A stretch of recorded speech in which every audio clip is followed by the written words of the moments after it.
সক্রিয় প্রশাসন সতর্ক। দার্জিলিং থেকে ফিরে আসা যাত্রীদের জন্য শিয়ালদা স্টেশনে তাই দেখা গেল বিশেষ বন্দোবস্ত। রীতিমতো মাইক হাতে স্টেশন চত্বরে হাজির রয়েছে পুলিশও। দার্জিলিং থেকে যারা আসছেন তাদের জন্য সরকারের তরফ থেকে বাসের ব্যবস্থা করা হয়েছে। দার্জিলিং এ যাত্রীর জন্য বাঁ দিকে সরকারি বাসের ব্যবস্থা রয়েছে। এরকমটা আগে হয়েছে কিনা জানা নেই। সরকারি তরফ থেকে, কলকাতা পুলিশের তরফ থেকে ঘোষণা করা হচ্ছে মাইকে করে তাদের জন্য আলাদা সরকারি বাসের ব্যবস্থা রয়েছে যারা দার্জিলিং থেকে আসছেন।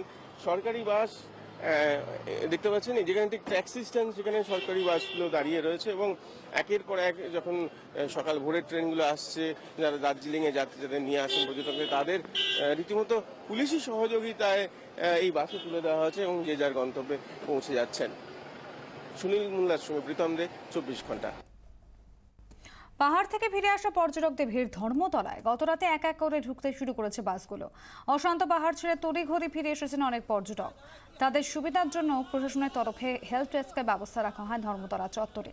যাত্রীদের জন্য জলের ব্যবস্থাও ছিল। রাতে পৌঁছায় যে বাসগুলি তার যাত্রীদের গন্তব্যে পৌঁছতে যাতে কোনো রকম অসুবিধা না হয় সেজন্য কম করে 30টি বাসের ব্যবস্থা রাখা হয় ধর্মতলায়।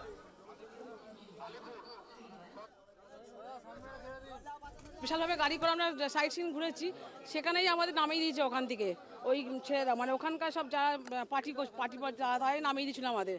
ওখান থেকে আমরা হেঁটে সেই একদম মেলে আমাদের ওপরে হোটেল ছিল, ওখানে আমরা হেঁটে হেঁটে গেছি। তারপরে অনেক কষ্টে কালকে রাত্রি 3টের সময় গাড়ি পেয়েছি।